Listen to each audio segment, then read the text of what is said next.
భలే భలే మాట బంగారు మాట.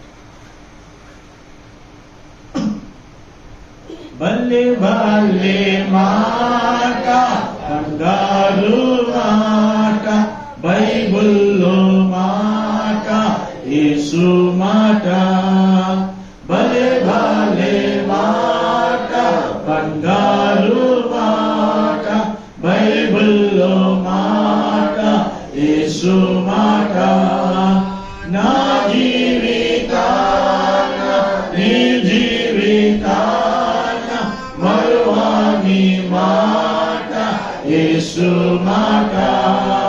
నా జీవితాన నీ జీవితాన మరువాని మాట, యేసు మాట. భలే భలే మాట బంగారు మాట, బైబిల్లో మాట, యేసు మాట. దయచేసి కూర్చోండి, మనం వాక్యాన్ని విని.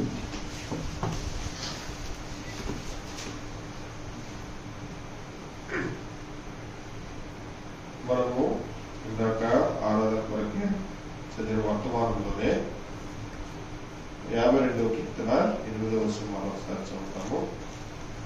52వ కీర్తన 8వ వచనం.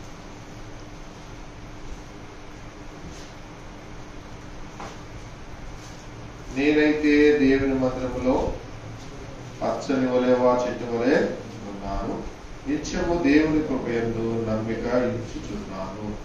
మరొకసారి ప్రభు సహాయం ప్రార్థన చేస్తాము. మమ్మల్నిగా ప్రేమించిన మా ప్రియకులు తండ్రి, పరిశుద్ధమైన నామమున బట్టి వందనాలు.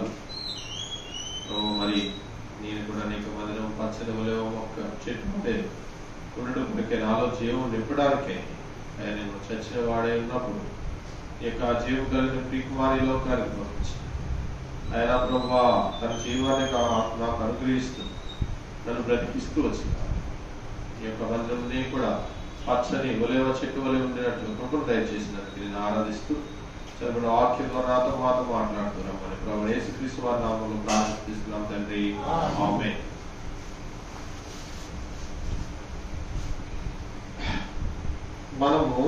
మనల్ని దేవుడు పచ్చని ఒలేవ చెట్టు వలె చేస్తూ వచ్చాడు. చేశారా? చేశాడు. మరి పచ్చని ఒలేవ చెట్టు వలె ఉన్నవారిని దేవుడు మందిరంలో నుండి 3 విధాలుగా వారిని దేవుడు ఏం చేస్తాడు? బలపరుస్తూ ఉంటాడు. ఎవరైతే పచ్చని ఒలేవ మొక్క వలె ఉంటారు, ఒకటి ఆశీర్వదిస్తాడు, రెండవది సమృద్ధిని అనుగ్రహిస్తాడు, మూడవది మేలులతో నింపుతాడు. చాలా విషయాలు ఉన్నాయి. అయితే ఇవి మందిరం ద్వారానే జరుగుతాయి. దేవుడు మందిరంలో నుండి మనల్ని ఎలా ఆశీర్వదిస్తాడు చూడండి. కీర్తన గ్రంథము 134వ కీర్తన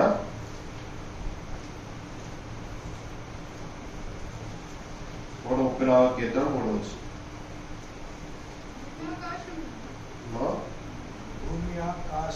భూమి ఆకాశములను సృజించిన యెహోవా సియోనులో నుండి నిన్ను ఆశీర్వదించును గాక. సియోను అంటే అర్థం ఏంటండి? దేవుని యొక్క మందిరం. భూమిని ఆకాశాన్ని సృష్టించినటువంటి దేవుడు నీతో నాతో మాట్లాడుతున్నది ఏంటంటే, ఈ మందిరంలో నుంచి నేను ఏం చేస్తాను? ఆశీర్వదిస్తాను. తర్వాత చూడండి, కీర్తన గ్రంథం 36వ అధ్యాయం 8వ వచనము.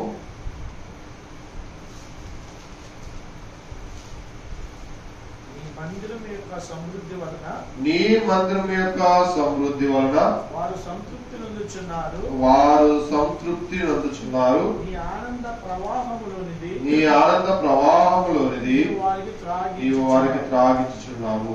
రెండవదిగా మందిరములో ఏముంది? సమృద్ధి. ఏముందండి? సమృద్ధి.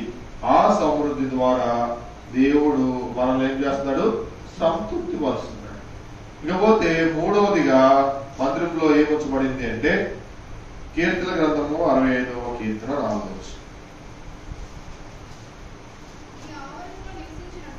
నీ ఆవరణలో నివసించినట్లు నీవు ఏర్పరచుకుని చేర్చుకుని వాడు ధన్యుడు.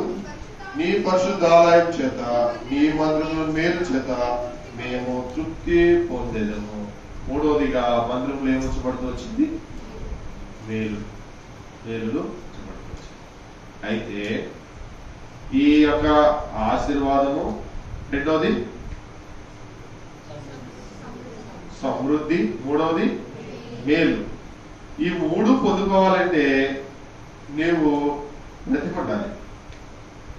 అంతేనండి. నువ్వు ఎలియాజరు వెళ్ళాడు, ఎవరిని రెప్కాన్ తీసుకురావడానికి వెళ్ళాడు. రెప్కాన్ తీసుకురావడానికి వెళ్ళినప్పుడు ఆవిడ ఏం చేస్తారంటే వారింటికి తీసుకెళ్తారు. రెప్కా ఎవరిని? ఎలియాజర్ని తీసుకెళ్ళినప్పుడు అక్కడ ఉన్నటువంటి వారి యొక్క నాన్నగారు, వారి అన్నదమ్ములు ఎలియాజర్ని ఏమని పిలుస్తారు? యెహోవా చేత ఆశీర్వదించబడిన వాడా లోపలికి. అక్కడ ఒక మనిషి చనిపోయాడు అనుకోండి, బ్రతికి లేడనుకో, రమ్మంటారా? మా శవమా రా, లోపలికి రా, నేను ఆశ్రయించిపోతావు అంటారా? అన్నారు కదా, అంటారండి? అన్నారు. అంటే మనం ఆశీర్వదించబడాలి అన్నా, సమృద్ధిగా ఉండాలన్నా, మేలుతో నింపబడాలన్నా దేవుని మందిరంలో మనం ఎట్లా ఉండాలి? పచ్చని ఒలీవ మొక్కల వలె ఉండాలి. అంటే జీవముతో ఉండాలి. మనము జీవముతో ఉండాలంటే మనలో కొన్ని లక్షణాలు ఉండాలి. దేవుని మందిరంలో ఆశీర్వాదాలు ఉంచబడ్డాయి, మేలు ఉంచబడ్డాయి, సమృద్ధి ఉంచబడింది. ఇవి నువ్వు తీసుకోగలగాలి అంటే, నువ్వు వీటిని అనుభవించాలి అంటే నువ్వు ఒలీవ మొక్క చెట్టు వలె ఎట్లా ఉండాలి? జీవము కలిగి ఉండాలి. మరి మనలో ఈ జీవాన్ని నింపడానికి కొన్ని కారణాలు ఉన్నాయి, కొన్ని అలవాట్లు ఉన్నాయి. అవి నీలో ఉన్నాయా లేదా? ఒకవేళ ఉంటే మంచిది, లేకపోతే నువ్వు అలవాటు చేసుకుంటే మరి మంచిది. రండి చూద్దాము. మొదటిగా ఒక స్త్రీ గురించి మీకు చెబుతాను. మీకు తెలిసిన ఆవిడే. సమూయేలు మొదటి గ్రంథంలో మొదటి అధ్యాయంలో ఉంచబడుతుంది. ఎవరండి ఆ స్త్రీ? అన్న. ఆ స్త్రీ ఎట్లాంటి అలవాటు కలిగి ఉంది మందిరంలో? ఆ స్త్రీ ఎట్లాంటి అలవాటు కలిగి ఉంది మందిరంలో?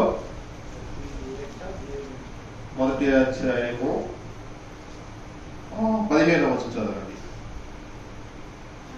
అన్న, అది కాదు నా ఏలినవాడా, నేను మనోదత్వము గలదానే ఉన్నాను. నేను ద్రాక్షారసమైన మద్యమునైన పానము చేయలేదు, కానీ నా ఆత్మను యెహోవా సన్నిధిని కుమ్మరించుకొనుచున్నాను. మొదటిగా నీవు మందిరంలో నీవు పచ్చని ఒలీవ చెట్టు వలె ఉండాలి అంటే, నువ్వు బ్రతికి ఉండాలంటే, నువ్వు జీవంతో ఉండాలి అంటే, నీ ఆత్మ జీవింపజేయాలంటే నీకు కావాల్సింది మొట్టమొదటి ఏంటి తెలుసా? ఏంటి? ప్రార్థన. ఏంటండి? ప్రార్థనా జీవితం నువ్వు కలిగి ఉండాలి. ఈ స్త్రీ కానీ ఎక్కడ వెళ్ళిందండి? దేవుని మందిరం యొద్దకు వెళ్ళి ఏం చేస్తుంది? ప్రార్థన చేస్తుంది. తనలో ఉన్నటువంటి వేదన, బాధ, దుఃఖం అంతా కూడా తీసుకెళ్లి ఎవరు చెబుతుంది? దేవాది దేవునికి చెప్పి తన యొక్క మనసునంతా కూడా ఎక్కడ కుమ్మరిస్తుంది? దేవుని సన్నిధిలో కుమ్మరిస్తుంది.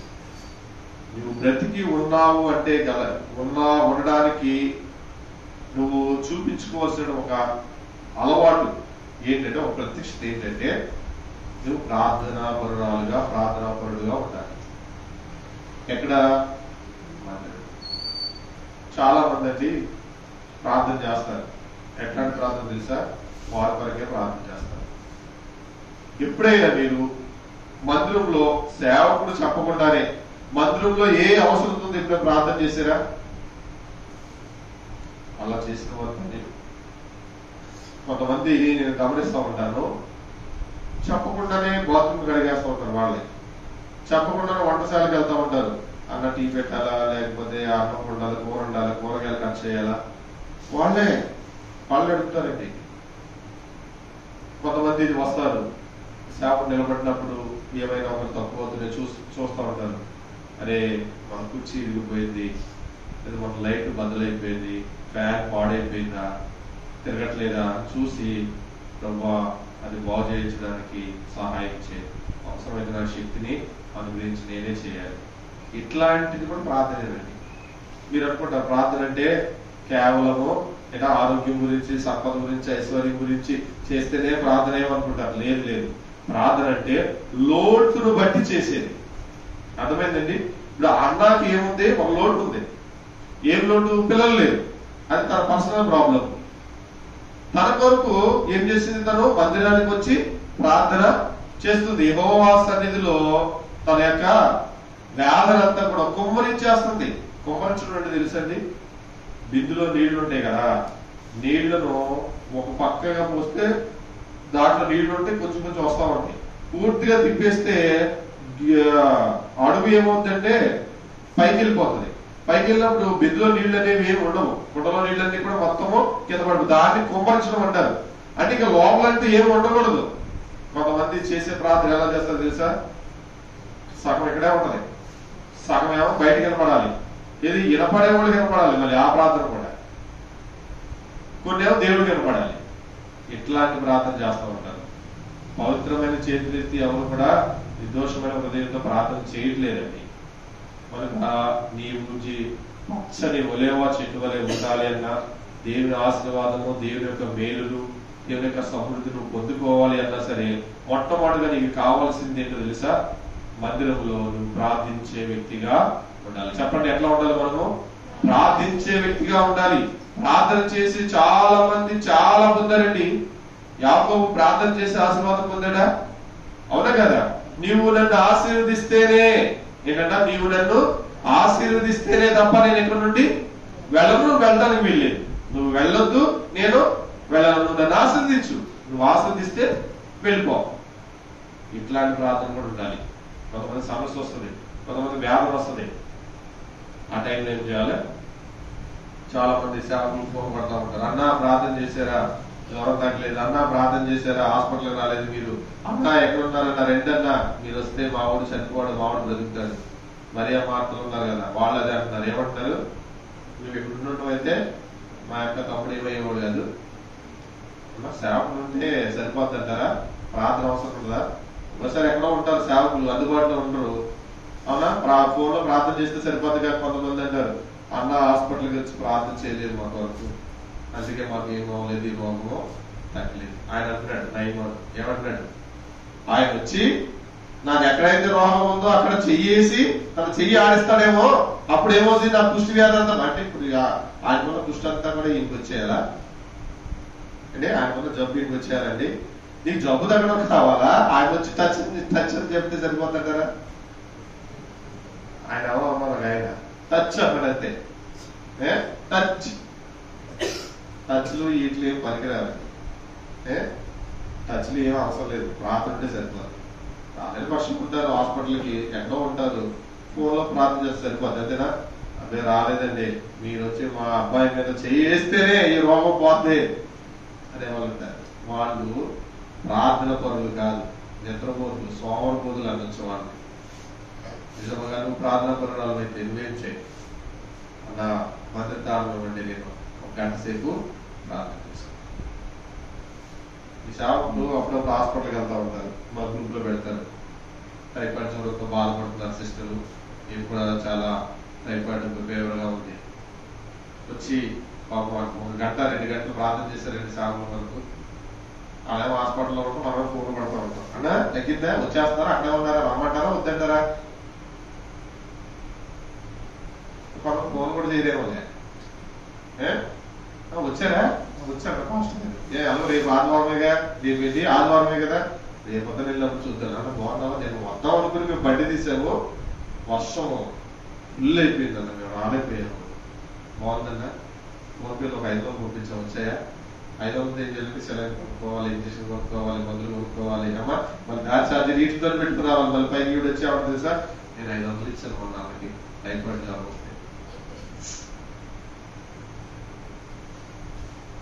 అంటే మీ సంఘంలో జరుగుతుంది నాకు తెలియదు, కానీ నేను చెబుతున్నా. ఎక్కడ నాకేం చెప్పలేదు.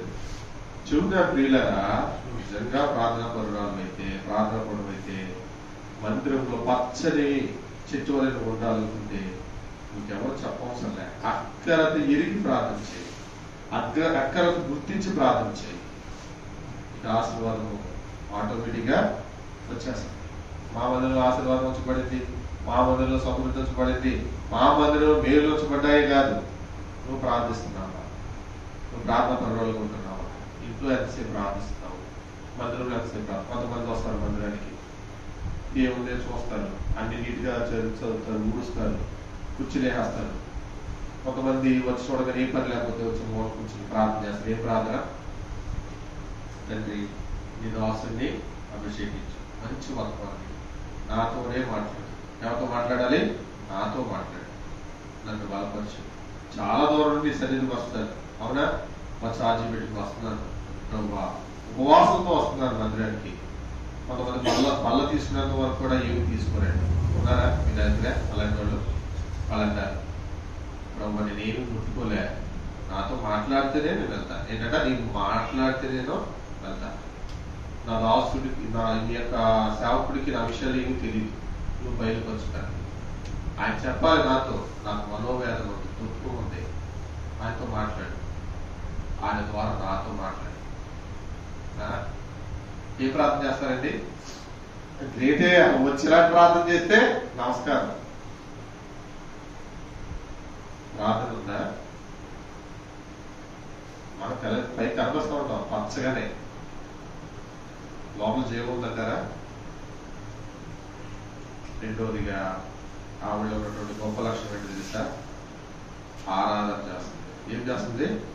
ఆరాధన చేస్తుంది. చదవండి, 1వ అధ్యాయము, సమయం మొదలున్నాము, 1వ అధ్యాయము 28వ వచనం లాస్ట్ చదవండి. లాస్ట్ కాబట్టి నేను ఆ బిడ్డను యెహోవాకు ప్రతిష్ఠించున్నాను, తాను బ్రతుకు దినములన్నట్టును వాడు యెహోవాకు ప్రతిష్ఠితని చెప్పాను. అప్పుడు వాడు యెహోవాకు అక్కడనే మ్రొక్కెను.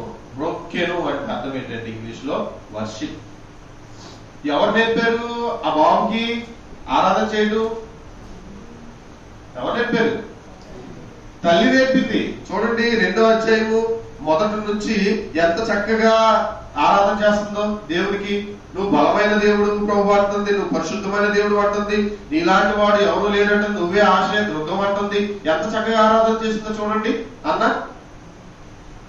ఎప్పుడు వస్తుంది నీకు ఆరాధన? ఎప్పుడు చేస్తాం? ఎప్పుడు చూడు ఒకటే ప్రార్థన. ఆరాధన చేయలేడు చాలా మంది. ఆదివారం తప్ప మిగిలిన రోజుల్లో ఎవరు ఆరాధన చేయరు. ఉన్నారా ఎవరైనా మిగిలిన రోజులు ఆరాధన చేసేవాడు? నువ్వు లేవగానే, కళ్ళు తెరవగానే ముందుగా నువ్వు చేయాల్సింది ఏంటి తెలుసా? ఆరాధన చేయాలి ప్రభుకి. ప్రభువా, నూతన దినాన్ని నాకు ఇచ్చావు, కళ్ళు తెరవడానికి నాకు సహాయం చేసావు, నాకు రక్షణ ఇచ్చావు. ఇది ఆరాధన చేయాలి. ఎత్తుకోవడమే ప్రార్థన ఎత్తుకుంటా ఉంటారు చాలా మంది. రాత్రి అంతా కాచి కాపడం, వందనాలు, ఇప్పుడు నేను పనికి వెళ్తున్నా, తోడుగుండు, సహాయం చేయ. ఆమేన్. ఆరాధన చేయాలి, ప్రార్థన చేయాలి, బైబిల్ స్టడీ చేసుకోవాలి. బైబిల్ స్టడీ అయిన తర్వాత మళ్ళీ ప్రార్థన చేసి చాలా ఉన్నాయి. రెండోది ఏం చేయాలి? నువ్వు ఆరాధన మందిరంలో పచ్చని ఒలేవా చెట్టు వలె నీవు ఉండాలంటే, నువ్వు ఆశీర్వదించబడాలంటే, నువ్వు మేలుతో నింపబడాలి అంటే, నువ్వు సమృద్ధిలోకి దాటి వెళ్ళాలి అంటే నువ్వేం చేయాలా? దేవుణ్ణి ఆరాధన చేయాలి. అబ్రహాము ఆరాధన చేశాడండి. తన కుమారుణ్ణి ఇచ్చేసి ఆరాధన చేశాడు. ఎవరినిచ్చేసి? వెండి బంగారం ఇచ్చి ఆరాధన చేయలే, మా కోట్లు ఇచ్చి ఆరాధన చేయలే, తన యొక్క బట్టలు ఇచ్చి ఆరాధన చేయలే. ఎవరినిచ్చి ఆరాధన చేశాడు? తన యొక్క కన్న కుమారుణ్ణి, తను ఎంతో ఇష్టముగా పెంచుకున్న కుమారుడు ఇస్సాకునిచ్చి దేవునికి ఏం చేస్తున్నాడు? ఆరాధన చేస్తున్నాడు. ఎవరైనా? అబ్రహాము. ఆయనకి ఇచ్చాడండి దేవుడు సమృద్ధి. ఆ దేశంలో, ఆ లొకాలిటీలో, ఆ యొక్క చుట్టుపక్కల ప్రదేశాలలో అబ్రహాము అంత ధనవంతుడు కూడా లేడంట. అంతగా దీవించాడు. ఎవరిని? అబ్రహాముని. ఎంతగా దీవించాడు? అక్కడ అసలు అంత ధనవంతులు ఎవరు లేరంట. అంటే ఈ విషయాలు మీకు తెలుసు కాబట్టి నేను చెప్పట్లేదు. అంతగా దేవుడు అబ్రహాం ఏం చేశాడు? ఆశీర్వదించాడు, ధనవంతుడిగా చేశాడు. చెబుతున్నాను, ఎవరైతే ఆరాధన ఎక్కువగా చేస్తారో వారిని దేవుడు ఎక్కువగా ఆశీర్వదిస్తాడు. ఎవరైతే ఆరాధన తక్కువగా చేస్తారో వారిని దేవుడు తక్కువగా ఆశీర్వదిస్తాడు. ఇది వాస్తవం. ఇది వాస్తవం. ప్రార్థన ఉండాలి, ఆరాధన కూడా. దావీదు రోజుకి ఎన్ని మార్లు దేవుణ్ణి స్తుతిస్తున్నాడండి? ఎన్ని మార్లు మీరు చెప్పండి అమ్మా. 4 సార్లు 7 సార్లు 7 times. ఎన్ని టైమ్స్? 7 times. మనమండి పొద్దున్నే 5ంటికో 6ంటికో ఎత్తుకుంటాం ఒకే ఒక పాట అనుకుంటా అంతే. మళ్ళీ రాత్రి 9, 10ంటికో మళ్ళీ ఎత్తుకుంటాం ఒక పాట. అంతేనమ్మా? అంతేనా? వాస్తవంగా మాట్లాడతాం. పొద్దున్నే కొంతమంది పాట కూడా ఎత్తుకోలే, ఒకే ఒక్క మాట పడుకునేటప్పుడు ఈ మధ్యలో అంతా మనమే, ఈ మధ్యలో మనమే. మన తిండి, మన నీళ్లు, మన వస్త్రాలు, మన బంధువులు, మన చుట్టాలు, మన ఏంటి పొలాలు, మన యొక్క గేదెలు, మన యొక్క ఎడ్లు, మన మేకలు, మన గొర్రెలు, ఇవే. పొద్దున్నే యేసుప్రభు వారు, రాత్రి పడుకునేటప్పుడే యేసుప్రభు వారు. ఇంకా మిగిలిన యేసుప్రభు వారితో పనేమీ లేదు.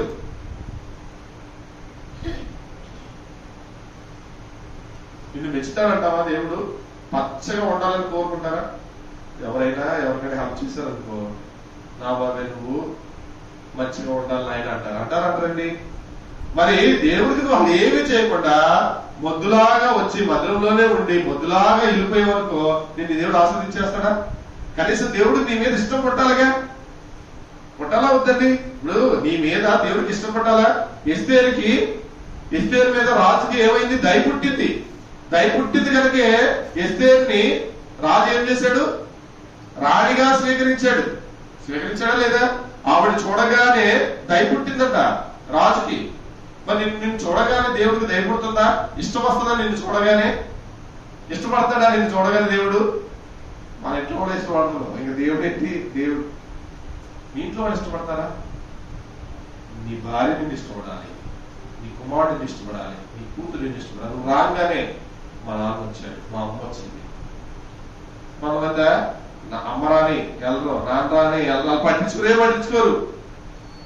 బిడ్డలని ప్రేమిస్తున్నారా? మంచి తల్లిగా నువ్వు ఉన్నావా? మంచి తండ్రిగా నువ్వు ఉన్నావా? ఇంట్లో నీ భార్య నీకు అన్ని చెప్పుకుంటుంది వచ్చి, ఏమన్నా తెలుసా? ఎందుకండి ఆయన చెప్పినా గొడవ చెప్పినా ఒకటే, ఆయన చెప్పినా ఒకటే, గొడవ చెప్పినా ఒకటే. ఎందుకని? గోడ విన్న తర్వాత ఎలా ఉంటుందో అలాగే ఉంటాడు ఆయన కూడా. ఇప్పుడు ఎవరికైనా చెప్పామనుకో, అవునా అలా జరిగిందా, అయ్యి బాబోయ్ అమ్మో అంటా ఉంటారు. అంతేనా? గోడ అయితే చెప్పు 10 మాటలు, కూర్చుని ఒక గంట సేపు చెప్పు, అలాగే చూద్దాం. కొంతమంది కూడా అలాగే ఉంటారండి. ఏంటి చెప్పు, ఏమి లేవండి ఇంట్లో. రాత్రికి ఏమన్నా కాస్తంత కోడి మాసం ఒక 1/2 కేజీ తీసుకురండి, 1/2 కేజీ కాబట్టి మనకు 1/4 కేజీ తీసుకురండి, తిని ఎన్నో రోజులు అయిందంటే అవునా అంటాడు. అంతే. వచ్చేసరికి ఏమడదు, మళ్ళీ ఆడ కోడి మాసం తినవుతారు.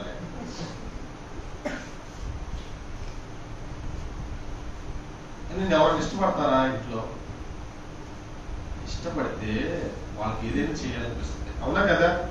మీరు వంటలు చేశారనుకోండి, అమ్మాయి ఎవరు వంట చేశారు, చాలా బాగా చేశారు, దేవుడు మిమ్మల్ని ఆశీర్వదించుగా అంటారంటారా?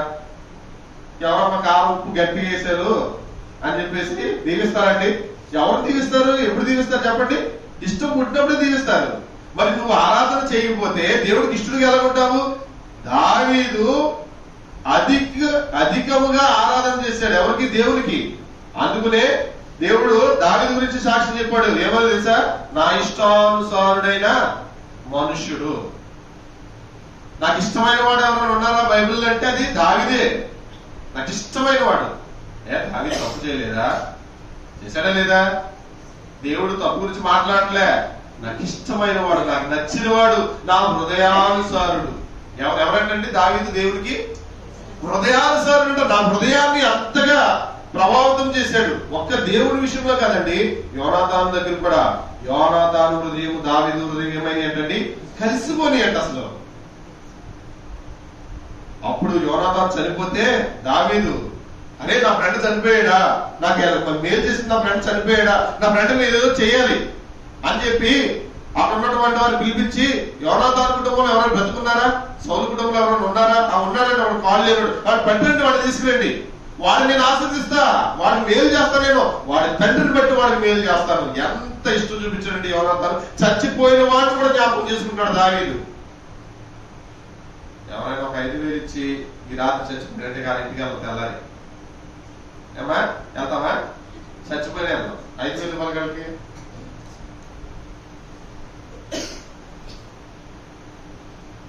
మనుషుల దృష్టి కాదు, పైవాడు చూస్తున్నాడు. యోనాతాను నీకు ఎంత చేశాడు? దావీదుకి ఎంత చేశాడు యోనాతాను? తండ్రి చేతిలో కూడా తప్పించడానికి మార్గం ఏర్పాటు చేశాడు యోనాతాను. అవునా? ప్రేమ చూపించాడండి. స్త్రీలు చూపించిన ప్రేమ కంటే అధికమైన ప్రేమ చూపించాడంట. ఎవరు? యోనాతాను దావీదు మీద. నడలు నీకున్న ప్రేమ బహు ఎంతైనది, ఎంతైన ప్రేమ నాయన చూపించాడు. ఇప్పుడు నేనేం చేయాలి? నువ్వు లేవు, నీ పిల్లలు అనాథలు అయిపోయారు, నీ పిల్లలకి ఎవరు లేరు, నేనున్నా. ఎవరు? దావీదు అంటున్నాడు. నీ స్నేహితుల పిల్లలు ఎప్పుడైనా ఆదరించావా? నీ బంధువుల పిల్లలు ఎప్పుడైనా ఆదరించావా? కొంతమంది యాక్సిడెంట్ లో చనిపోతున్నారు, అనాథలు అయిపోతున్నారు. అవునా ఏమ్మా? ఒకసారి కొన్ని కుటుంబాలు భార్య చనిపోతుంది, భర్తే ఉంటున్నాడు. అలాంటి టైంలో పక్కన ఉన్నటువంటి చెల్లి అక్క వాళ్ళు అసలు రారండి, సహాయం చేయడానికి రారు, ఆయన వంట చేసుకుంటా రారు. కొంతమంది స్త్రీలు ఉంటారు, భర్తలు బాగుంటున్న వారు ఉంటారు, వాళ్ళకి పక్కన వాళ్ళు చేయరు, అసలు మందిరంలో ఉన్న వాళ్ళే చేయరు. మందిలో ఎవరైనా విధవరాలు అయ్యారనుకో, అయితే బాబు ఆవిడ విధవరాలు అయిన దానికి వచ్చే అది ఏమి లేదు, వాళ్ళు అలా ఏమంటారు భర్త ఉన్నప్పుడు అన్ని తీసుకొచ్చి ఇచ్చేవాడు. ఇప్పుడు లేవని చెప్పి కనీసం ఎవరైనా పరామర్శిస్తారంటే ఎల్లరు అసలు అమ్మా బియ్యం ఉన్నాయా, ఉప్పు ఉందా, కారం ఉందా, ఇది అమ్మ తీసుకో, ఇది వాడుకో, మీకు ఎలా వస్తాయి. ఇదేంటి ప్రేమ? ఇది ఎవరిలో ఉంటుందో తెలుసా? అధికముగా ఆరాధన చేసే వారిలో ఉంటది. ఇది పట్టించుకోరు. సంఘంలో ఎవరికైనా ఏదైనా ప్రాబ్లం వచ్చిందంటే పట్టించుకోరు, ఏదైనా ఇబ్బంది వచ్చిందంటే పట్టించుకోరు. వాళ్ళు చచ్చిపోతున్నా సరే అలాగే చూసేవాళ్ళు ఉన్నారు. తెలిసిన రోజు నాడు వాళ్ళు నాశనం అయిపోతున్నా అలాగే చూసేవాళ్ళు ఉన్నారు. కనీసం వెళ్ళి మాట సహాయం చేసేవాళ్ళు కూడా లేరండి ఈ రోజు మందిరాల్లో. పాపం పిల్లలు వస్తారు, నిజంగానే వాళ్ళ ఇంట్లో ఏమి ఉండవండి. వాస్తవంగా చెప్పాలంటే సరైన బట్టలు ఉండవు, తిండి ఉండదు, ఆహారం ఉండదు. వాడు మీ ఇంటికి వచ్చినప్పుడు నీ దగ్గర 10 చాక్లెట్లు ఉంటాయి, నువ్వు ఇంట్లో అన్నం ఎంత ఉంటుంది, కూర ఎంత ఉంటుంది, పళ్ళు ఉంటాయి, కూరగాయలు ఉంటాయి. ఒక్కటి ఇచ్చిన పాపం పోరు, అవి కుళ్ళిపోతే తీసుకెళ్లి బయట పడేస్తారు. చెడిపోతే లడ్డూలు బూజు పెట్టిపోతే పడేసే వాళ్ళు ఉన్నారండి బయట.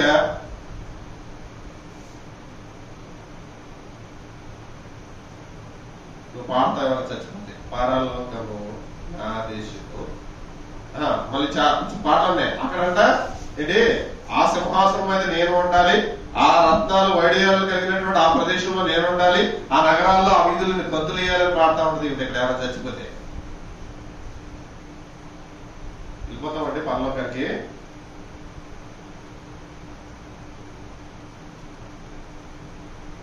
మందిరంలో ఎన్నో ఉన్నాయి, నువ్వేం నేర్చుకుంటున్నావు? సరిగా ఆరాధన చేయడం రాదు ఇప్పటికి మనకి, తెలుసా? ఆరాధన ఎలా చేయాలో కూడా తెలియని వాళ్ళు ఉన్నారు. ఈ రోజు కూడా ప్రార్థన చేసే వాళ్ళు ఉన్నారండి, మహానుభావులు ఉన్నారు. ఇంకా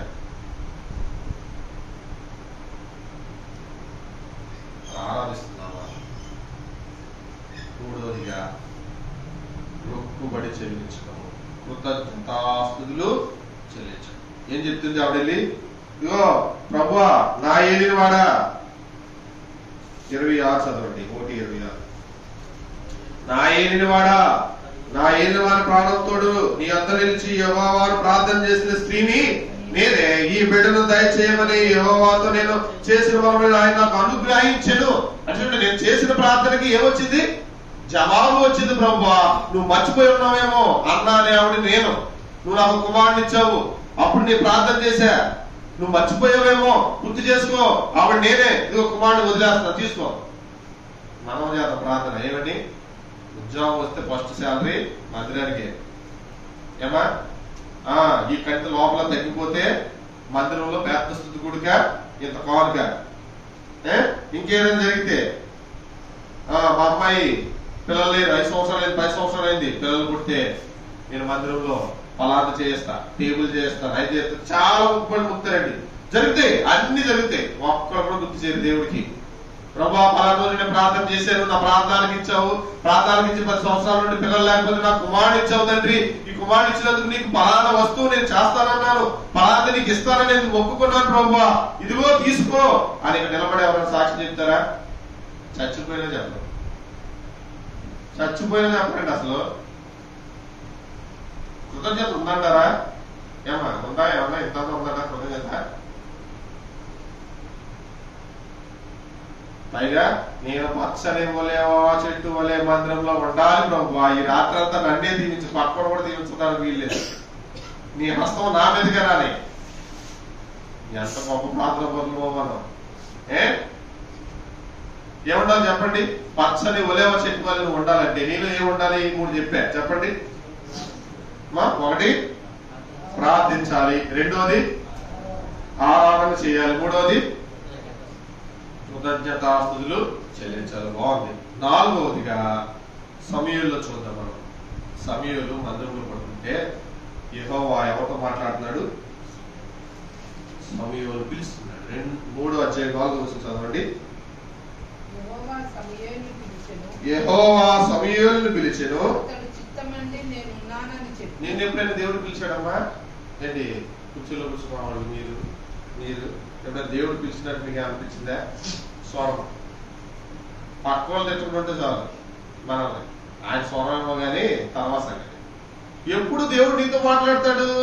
ఎప్పుడు దేవుడు నిన్ను పిలుస్తాడు? ఎప్పుడమ్మా?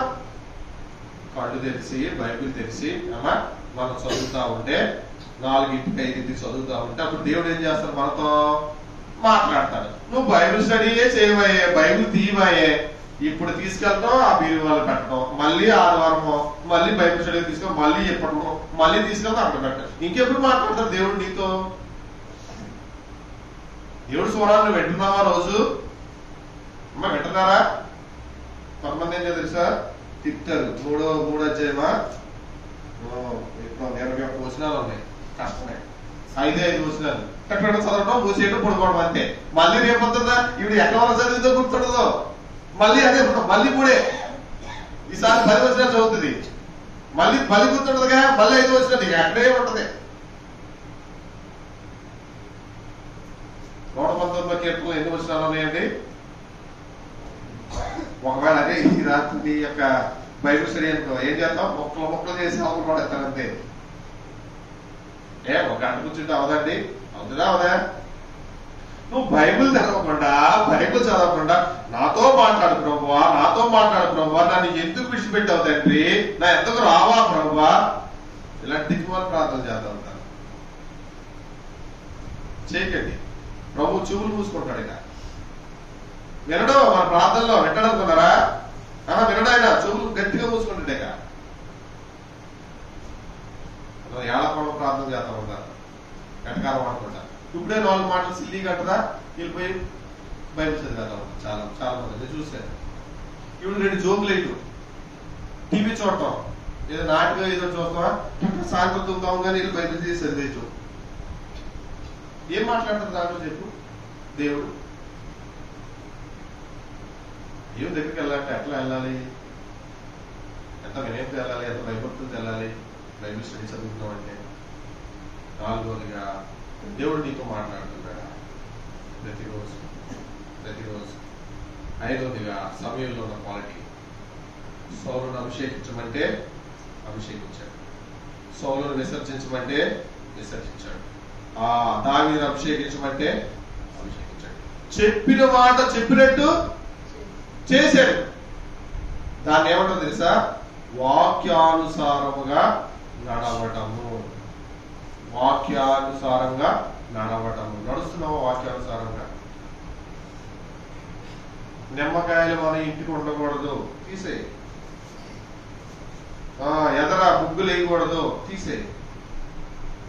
ఏమా ఉదయాన్నే 5 గంటలు వేసి శంకుస్థాపనలో రాళ్ళు రప్పలో బియ్యం, నవధాన్యాలు, పాలు, పసుపు వేయకూడదు అంటే తీసే. చెప్పడమే.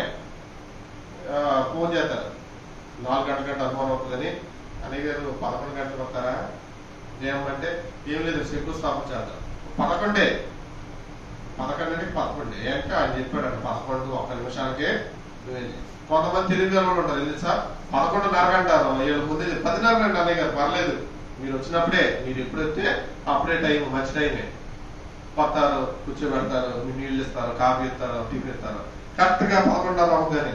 2 వెళ్దాం చేయాలి. ఎంత తెలివో నేను పట్టుకోలేడుగా. ఈయన అనుకుంటున్నాడు మా విశ్వాసాలు చాలా మంచిది, ఆవిడ ఏ అలవాట్లు లేవు, ఆవిడ ఎక్కడ కలదో, ఏ సినిమా చూపించుకోదని చెప్పి ఈయన మేధావు ఉంటాడు. మనమే ఇంకా మేధావులు జీవిస్తున్నావు వాక్యానుసారంగా. కష్టమైన, నష్టమైన, ఇబ్బంది అయినా, వేద, నువ్వు లాస్ అయిపోతున్నా, నువ్వు ఖర్చు అయిపోతున్నా, నువ్వు వాక్యానుసారంగానే ఉండు, వాక్యానుసారంగానే నిలబడు, వాక్యానుసారంగానే మాట్లాడు. మహా అయితే ఏమవుతుంది? మహా అయితే తీసుకెళ్ళి వాళ్ళంతా మా ముగ్గురు ఏం చేశారండి? వాక్యానుసారంగా మాట్లాడినందుకు అగ్ని కొండలు వేశారు, అంతేనా? మహా అయితే ప్రాణం తీస్తారండి. అంతకుమించి ఏమైనా చేయగలరా వాళ్ళు? అంతకుమించి ఏమైనా చేయగలరా? అంతకు మించి చేసేవాడు దేవుడు, గుర్తుపెట్టుకో.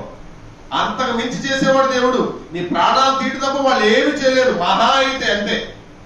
వాళ్ళు అదే అన్నారు, ఓ రాజా నెబుకద్నెజరు, ఎంత ధైర్యంతో మాట్లాడుతున్నా చూడండి. మా దేవుడు రక్షించడానికి సమర్థుడు. నేను చెప్తున్నాను, ఒకవేళ రక్షించకపోయినా సరే మాకు దిగులు లేదు, బాధ లేదు, చింత లేదు. మేము చావడానికైనా సిద్ధమే. ఏంటి తీసుకెళ్ళి 700 చేయండి, 700 కాదు 800 చేయి, 1800 చేయి, 100 చెయ్యి, మేము చావడానికైనా సిద్ధముగానే ఉన్నాను, తీసుకెళ్ళేయండి. ఇది వాక్యానుసారంగా నిలబడటం అంటే. నిలబడ్డావు ఎప్పుడైనా వాక్యానుసారంగా? వాక్యానుసారంగా నిలబడితే నీకు ఎంత శక్తి వస్తుందో తెలుసా?